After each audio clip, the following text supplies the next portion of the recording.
Salve, salve, alunos! Sejam todos bem-vindos para mais uma aula de História, e basicamente a antepenúltima aula, já está acabando, acabou, passou, olha pelo tempo que nós estamos com vocês, desde o primeiro ano que vocês chegaram e adquiriram conhecimento de História, passaram pelo segundo e agora no terceiro ano, prestes a fazer o Enem, que é esse ano, inclusive.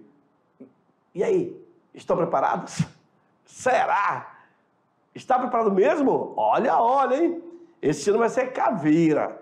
Terminando a disciplina de História, lá em agosto, setembro, nós estamos retornando para fazer aí as aulas de História de Rondônia com vocês, tá bom? Desde já agradeço a todos vocês que estão aí participando das nossas aulas. Você, aluno campesino, aluno quilombola, aluno indígena, da zona rural, você da zona urbana. Professor, e você que está aí nos prestigiando junto com esses alunos, graças a você, acaba sendo essa ponte com nossos queridos alunos aí da mediação tecnológica, tá bom? Preste atenção na aula, mesmo uma partida, abre o caderno, coloque a data, depois coloca o título e procure anotar tudo aquilo que for preciso. Depois vocês vão utilizar para fazer estudos e aí preparar para fazer uma boa prova. E olha que essa semana já temos provas, tá? Estamos fechando a unidade 3, estamos terminando com a disciplina de História, então logo vocês irão passar também pela prova, tá certo? Joga no quadro, a nossa aula de hoje é sobre o quê? O mundo contemporâneo, Oriente Médio. Nisso, iremos falar um pouco sobre alguns conflitos que acontecem nessas regiões. Aula 49.1, estamos chegando realmente no final da nossa disciplina, e aí veremos conflitos no Oriente Médio. Não foi só um não, são vários. Conflitos entre israelenses e palestinos. Rapaz, pense no povo que brigue. Mas a sua briga é voltada para a ampliação do espaço, a dominação de povos, tentando colocar aí também a religião como o principal pano de fundo desses conflitos. Enfim, para a aula de hoje, aluno, tu tem que ter essas duas habilidades. Primeiro, vejam, tens que analisar a importância dos valores éticos na estruturação política das sociedades. Assim como também tu tem que avaliar criticamente conflitos culturais, sociais, políticos, econômicos ou ambientais ao longo da história. Tendo essas duas pegadas, tá de boa, tá certo? É só correr para o abraço. E aí começamos então com essa primeira imagem. Imagem essa que vai trazer a vocês o mundo contemporâneo, Oriente Médio. Observe, eu tenho aqui nesse mapa, como se fosse uma coxa de retalhos, né? Eu tenho a Arábia Saudita, Bahrein, Catar, Egito, Emirados Árabes Unidos, Iêmen, Irã, Iraque, Israel, Jordânia, Kuwait, Líbano, Omã, Síria e Turquia.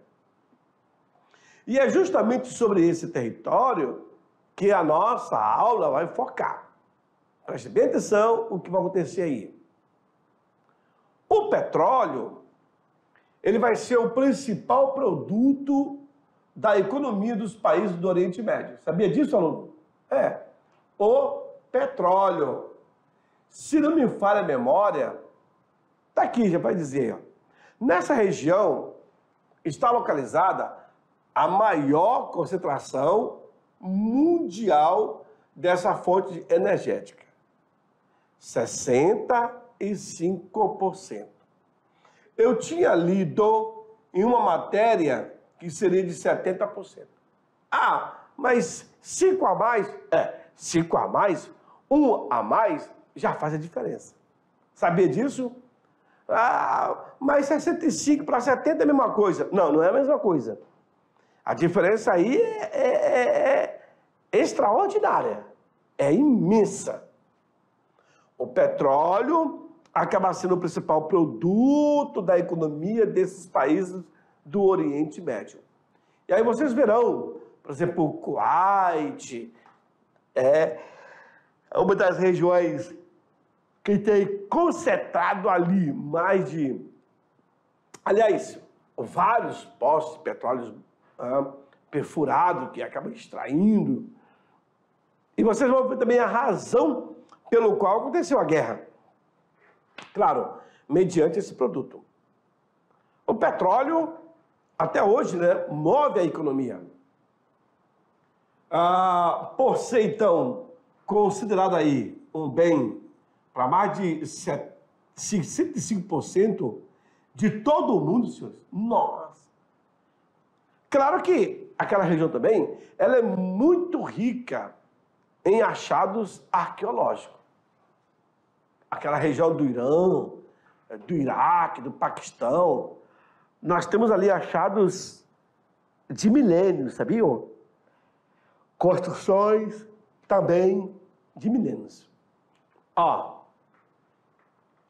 Aliada a fatores econômicos e políticos, criou as condições para a formação, isso em 1960. Um dos mais importantes cartéis do mundo atual. A Organização dos Países Exportadores de Petróleo, chamada de OPEP. Professor, o senhor está falando na formação de cartéis. O que eu conheço é quartel. No plural, quartéis. Bom, o quartel é o local onde vive o soldado, onde vive o exército, né? Mas o cartel é um grupo fechado, nesse caso de empresários, de produtores, que acabam adotando entre eles o preço do produto a ser vendido. Então, digamos que esses camaradas acabam comprando aí, acabam tendo vários postos de gasolinas. Por exemplo, em reunião entre eles, o que eles vão decidir? Cara, só que tem gasolina somos nós. Se nós nos reunirmos, nos fortalecemos, colocamos o preço do combustível para todos os nossos postos, certo? E aí, eles combinam esse valor. O cidadão que vai querer pesquisar, que vai querer comprar esse produto, ele vai perder sola de sapato. Ele vai atrás do produto mais em conta. Ele vai rodar em vários postos e vai perceber que é o mesmo valor. A combinação entre eles é chamada de cartel. Aí se formam então os cartéis. Até mesmo entre eles, para dizer assim, para não dar na cara,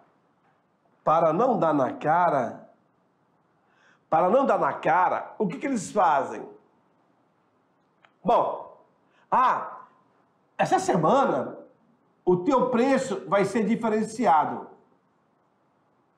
Na outra semana é um outro posto que vai ter o preço diferenciado. Ou seja, acaba havendo uma rotatividade entre eles, para não configurar, de fato, cartel. E você observa, isso aqui em Rondônia, em Porto Velho, você andando, você consegue encontrar isso. Você tem um posto de gasolina, por exemplo, que vende a gasolina a R$ 3,79. Eu tenho outro ali que vende a R$ 6,99. Eu tenho outro que está vendendo a R$ 7,38. Claro, esse aqui com o tempo, depois vai ser contemplado. Mas o cidadão hoje, ele vai procurar o preço mais em conta. Inclusive, existe aplicativo para isso, para encontrar o posto mais barato. Certinho? Então, querendo ou não, os caras acabam compondo aí uma rede que é fechado entre si, não dando a possibilidade do camarada entrar para a concorrência. Ah, professor, e se um outro camarada, digamos que o João, ele quer entrar para esse ramo, ele vai aprender, cedo ou mais tarde. Ele vai conhecer os outros empresários desse ramo, vai saber como é que funciona, ele entra se ele quiser. Mas aí, é aquela coisa, né? Se não entrou, aí o produto dele pode correr o risco de ser banalizado, de haver perseguição, tudo isso. Então, esses países asiáticos acabaram criando entre eles a OPEP, que é a Organização dos Países Exportadores de Petróleo. Se o mundo quer comprar o petróleo, já existe um preço entre eles lá. Não adianta, o Brasil quer comprar. Vai para A, tá caro. Vai para B, tá caro. Vai para C, tá caro. Então, vai procurar um canto, um país que tem uma condição, um oferecimento melhor. A agropecuária, por ser realizada dominantemente de forma tradicional, essa atividade incorpora cerca de 40% da população economicamente ativa. A atividade industrial apresenta pouca expressividade. O turismo, ele vem apresentando aí importância para alguns países do Oriente Médio. A exemplo, por exemplo, de Israel e da Turquia. Querendo ou não, hoje a pasta do turismo movimenta milhões de dólares. Você vê, Israel é uma região que recebe bastante turista. O Egito tinha fechado um tempo, reabriu e muita gente. E para a Turquia? Nossa, a Turquia é um dos cantos mais bonitos. Aliás, todos os países que oferecem turismo acabam se tornando aí uma referência, certinho? E então eu tenho agropecuária, eu tenho atividade industrial, tenho o turismo, tenho a economia do petróleo. Acaba tendo aí direcionamento para gerar recursos. Bom, nem tudo são flores, né? Aí eu chamo tua atenção para os conflitos no Oriente Médio. Grupos serão criados, inclusive esses grupos querem dominar essas regiões, e ao dominar a região, domina todo um processo cultural, turístico, econômico, político, etc. Vejamos. Guerra do Golfo, por exemplo. Durante as décadas de 80 e 90, o Iraque passava por uma crise devido ao baixo valor do petróleo. O país achava que a culpa era do Kuwait, porque os iraquianos acreditavam que eles haviam vendido suas cotas de petróleo por um preço acima do estipulado pela OPEP, que é a Organização dos Países Produtores e Exportadores de Petróleo. Por causa disso, o Iraque vai invadir o Kuwait. Capisce? Em italiano? Entendeu? Aí, ó. Nas décadas de 80 e 90, o Iraque passava por uma crise devido aí ao baixo valor do petróleo. O Iraque achava que a culpa era do Kuwait, porque acreditavam que eles haviam vendido suas cotas de petróleo por um preço acima estipulado pela OPEP, ou abaixo.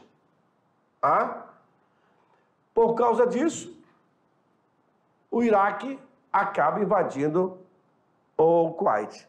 E aí, senhores, nós teremos um conflito eminente aí. Nesse caso, forças irão sobrevoar. O que vocês estão vendo aí, senhores, são os poços de petróleo sendo destruídos, sendo queimados. Estavam jorrando petróleo e esses petróleos já estavam sendo queimados. Basicamente foram vários poços que foram atingidos. Na guerra, eu lembro dessa guerra aí, a ideia era proteger os poços, mas foi impossível. Os iraquianos, então, tocaram o terror. Aquela coisa, vamos destruir a reserva de petróleo deles. Certo? Essa foi uma cena dramática, que chamou muita atenção na época daquela situação. Se não pode ser meu, não vai ser de ninguém. Para poder também causar um prejuízo ao Kuwait, eles fizeram isso. Só que existe técnica de como acabar com esse fogo, de como recuperar. E assim foi feito. Vejam. Guerra do Afeganistão. O Talibã, que é um grupo, ele vai conquistar o poder em 1996, com a famosa eleição de Mohammed Omar. Nesse governo, o terrorista Osama Bin Laden, ele passou a viver no Afeganistão. Veja, ele passou a viver no Afeganistão. Ele foi encontrado no Paquistão, nas cavernas. Osama Bin Laden, ele criou o grupo da Al-Qaeda, ou Al-Qaeda, como queria chamar. E determinou que os Estados Unidos seriam os seus inimigos. Esse grupo atacou os Estados Unidos diversas vezes. Porém, o maior ataque vai ocorrer no dia 11 de setembro de 2001. Professor, vem para mim. Professor, por que eles atacaram? Olha, os países do Oriente Médio têm aquela concepção de não aceitar que o estrangeiro pise em sua terra sem autorização. E da forma como foi pisado, né? Como eles chegaram. E nisso, Osama Bin Laden era um cara muito rico.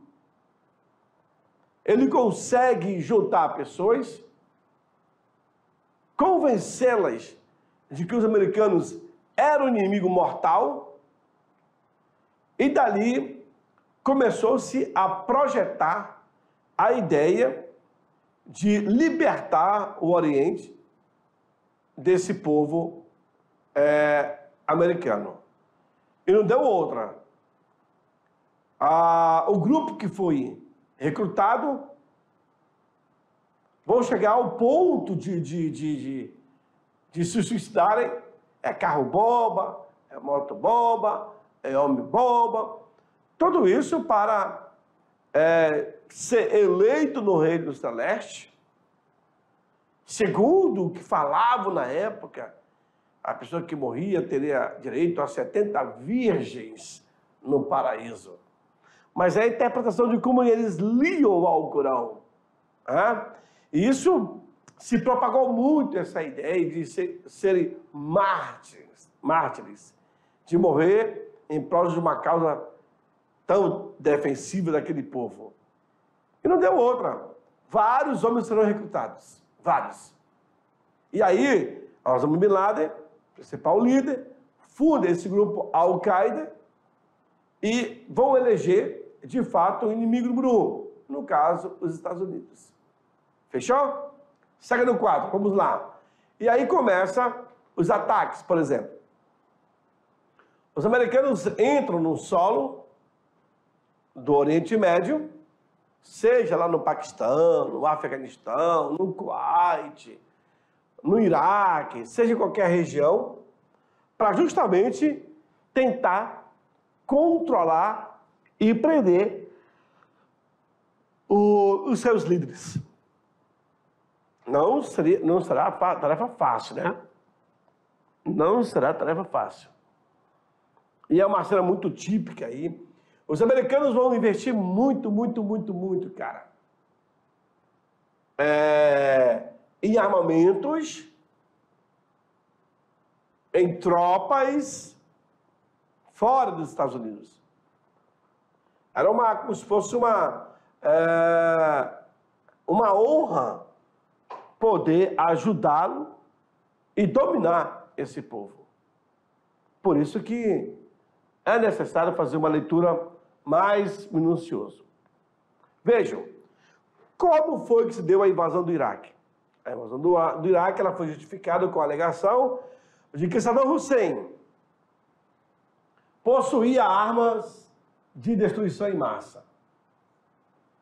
Os americanos, vendo que os postos de petróleo foram tomados pelo Iraque, à época, grande líder Saddam Hussein, se criou uma metáfora de dizer que Saddam Hussein, ao invadir o Kuwait, que é o Iraque, ele possuía armas de destruição em massa. E daí? Vamos lá. O conflito teve início em 2003, com a invasão do país feita pelos Estados Unidos. O que os americanos queriam era um argumento, eu não vou nem dizer desculpa, tá? Não vou dizer desculpa. Mas os americanos queriam um argumento, uma justificativa para poder entrar no solo iraquiano. Bom, nessa retórica, ele vai convencer alguns países como a Espanha, a Itália, a Áustria, a Inglaterra e a Polônia a se juntarem também a eles. Para quê? Para combater o mal. Quem era o mal? O principal líder. Quem era? Saddam Hussein. Quando os militares chegaram à capital iraquiana, simplesmente não irão encontrar Saddam Hussein. E aí? Cara, foi uma caçada. Tanto na época a Saddam Hussein, como também na época a Osama Bin Laden. Esses camaradas aqui, Saddam Hussein, inclusive, se exibia dando tiro para o alto, etc. Ele, literalmente, era um carrasco. Tem gente que fala bem, tem gente que fala mal, mas a grande maioria fala mal de Saddam Hussein. Autoritário, já tinha muito tempo no poder, já estava há muito tempo no poder, era necessário trocar. Nisso aí, claro que vai ser uma caçada até capturar o Saddam Hussein. A Guerra dos 6 Dias irá acontecer em 67. Foi um ataque realizado por Israel, que em apenas 6 dias conseguiu a tomada de território de vários países da região. Já a Guerra do Yom Kippur, que é em 73, foi a tentativa frustrada desses países de retomarem para si os territórios perdidos durante a Guerra dos 6 Dias. Entenderam? Primeiramente veio a Guerra de 6 Dias, depois veio a Guerra do Yom Kippur, que seria a retomada, mas eles não conseguiram. Veja aí, a Península Sinai, a Península do Sinai, nós temos aqui o canal de Suez, que passa nessa região, vai ser feito tanto pelos israelenses como pelos egípcios, para poder encurtar aqui do mar Atlântico, ali do Índico, para o mar Mediterrâneo e chegar até a Europa. Esses são os países que fazem parte. Conflitos Irã-Iraque. Esse aí é um dos conflitos mais antigos que nós já temos. Sabiam? O principal motivo desse conflito foi justamente a diferença religiosa. E olha o que eu falei agora há pouco, a presença americana na região do Oriente Médio. Eles estão fazendo o que lá? Não, eles estão com a gente. Não, não pode. Então logo via os americanos como uma ameaça. Até o ano de 1979, o Irã era um importante aliado dos Estados Unidos. Foi nesse período que ocorreu a Revolução Islâmica, lá no Irã. Após a Revolução, o país se tornou uma ditadura fundamentalista islâmica. Sabiam disso? Pois é. Foi nesse período da Revolução Islâmica. Até então, eles eram aliados. Olha aí. Com a perda de sua aliança e das reservas de petróleo que havia no Irã, os Estados Unidos decidiram se aproximar do Iraque e de seu novo líder, Saddam Hussein. Com a perda de sua aliança e das reservas de petróleo que havia no Irã, os Estados Unidos se aproximam do Iraque e de seu novo líder, Saddam Hussein. Essa foto aí mostra muito bem essa união, por enquanto. O conflito teve início por causa da passagem Shatt el-Arab, que levou o Iraque ao Golfo Pérsico, para que o petróleo fosse levado do país. Esse canal era controlado pelo Irã, mas podia ser utilizado também pelo Iraque. E aí você vê o canal de Shatt el-Arab pelo Golfo Pérsico. Então ele pega aqui nessa área aqui, ó. Olha o Kuwait, Irã, Iraque. Conflitos entre israelenses e palestinos. Isso tudo aí no Oriente Médio. Você já viu, né? Perceberam? Pois é. Os conflitos entre Israel e Palestina nasceram em tempos remotos, pois se enraizam nos ancestrais confrontos. Mas os embates entre esses povos que detêm a mesma origem étnica. Ei, são movimentos, ó, das antigas. E os caras estão ressuscitando. Os conflitos entre Israel e Palestina nasceram em tempos remotos, pois se enraizam nos ancestrais confrontos, ou seja, lá do passado. Os caras guardam mágoas, sabiam? Sempre remoendo, né? Sempre relembrando do conflito. O povo judeu, cansado do exílio, passou a expressar o desejo de retornar para a sua antiga pátria, então habitada em grandes partes pelos palestinos, embora sob o domínio dos otomanos. O povo judeu, cansado do exílio, passou a expressar o desejo de retornar para a sua antiga pátria, então habitada em grande parte pelos palestinos, embora sob o domínio dos otomanos. E aí é que vai nascer a criação do Estado da Palestina, em 1948, logo após a Segunda Guerra Mundial. E até hoje tem conflito entre os caras. Aquele muro da vergonha, ali entre Israel e Palestina, né? Os palestinos. Até hoje não foi sarada a ferida. Até hoje ela traz questionamento. O ideal judaico de retorno à terra natal de seus antepassados é conhecido como sionismo, vigente desde 1897, estimulado pela Declaração de Balfour, iniciativa britânica que dá aos judeus aquilo que até então eles não tinham: direitos políticos próprios de um povo. Neste sentido, ou neste momento, vários colonos judeus começaram a partir na direção da terra prometida. Essa busca pela terra prometida é que vai levar à criação do Estado palestino, em 1958. Viu? O ideal judaico, retorno à terra natal de seus antepassados, é conhecido como sionismo. Aí, ó, desde 1827 se tinha essa pegada, né? Esse desejo. Inclusive, através da declaração de Balfour, que foi uma iniciativa britânica, né?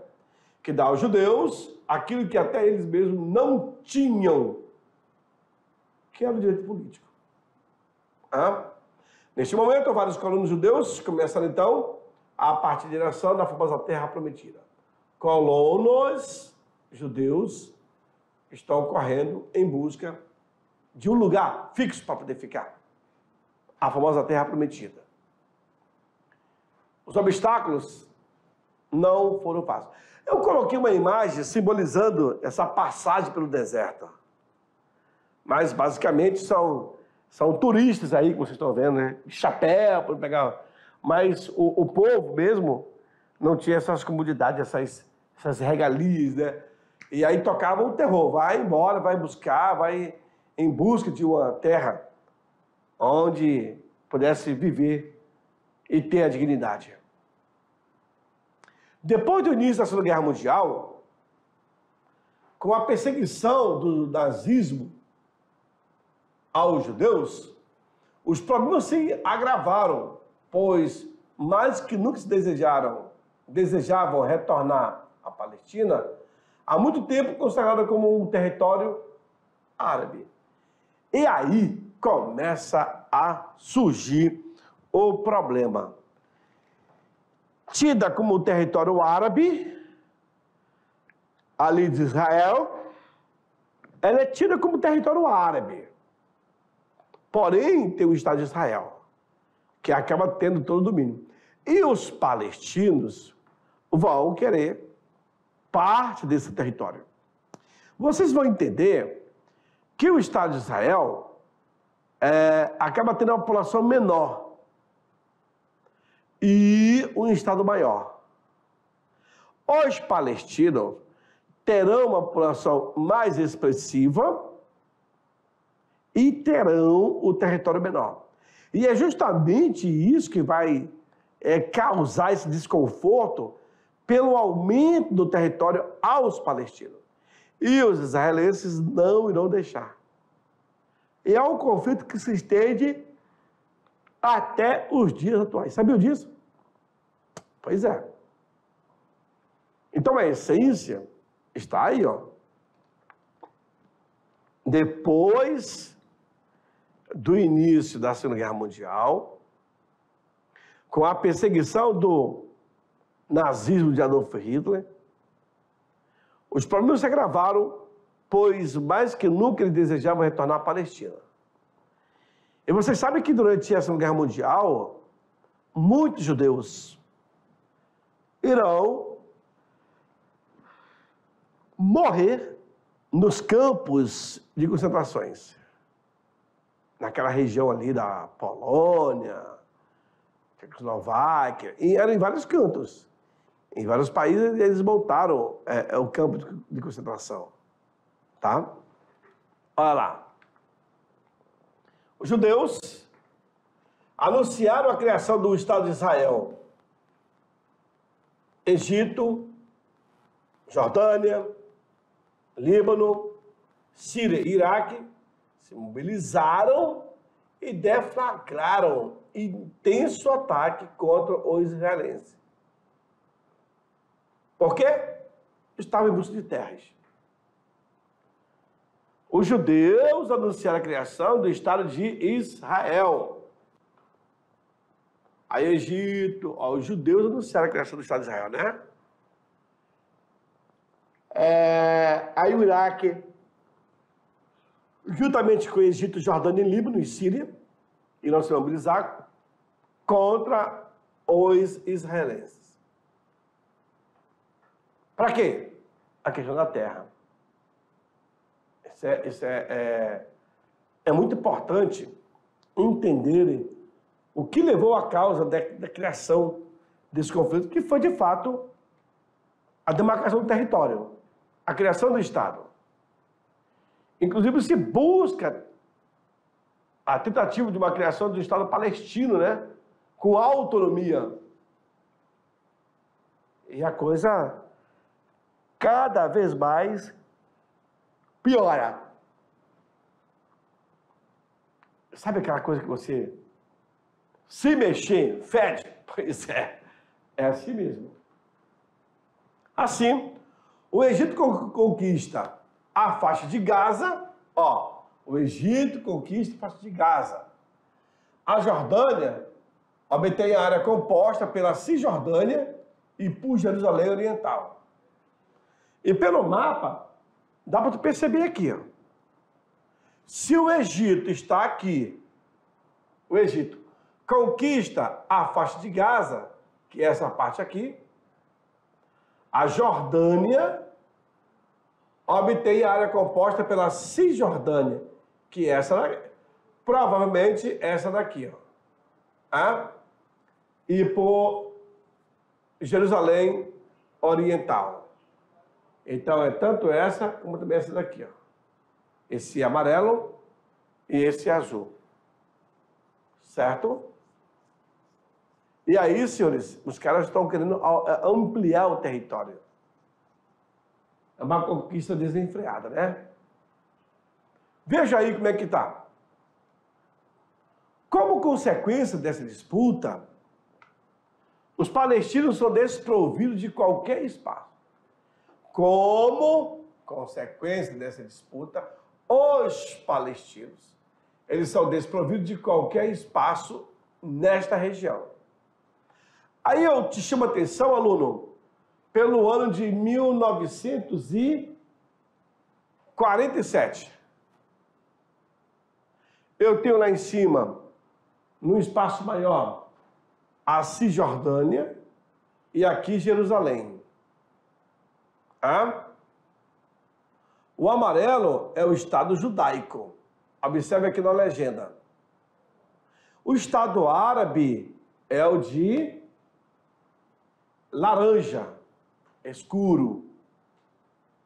Percebe?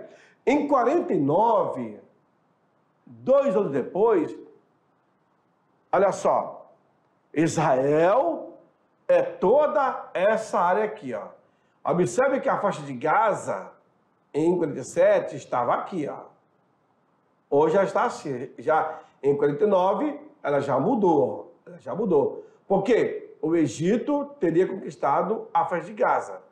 Foi o que você viu lá atrás, agora há pouco, na minha leitura. Em 67, olha como é que está aí, a faixa de Gaza e toda aquela região já pertence a Israel. Tudo aqui pertence a Israel. Hoje, a faixa de Gaza está aqui, a Cisjordânia está aqui e Israel está aqui, Observe que vai haver essa alteração ao longo do tempo. Pois é. Se ganha, se perde, se conquista e assim por diante.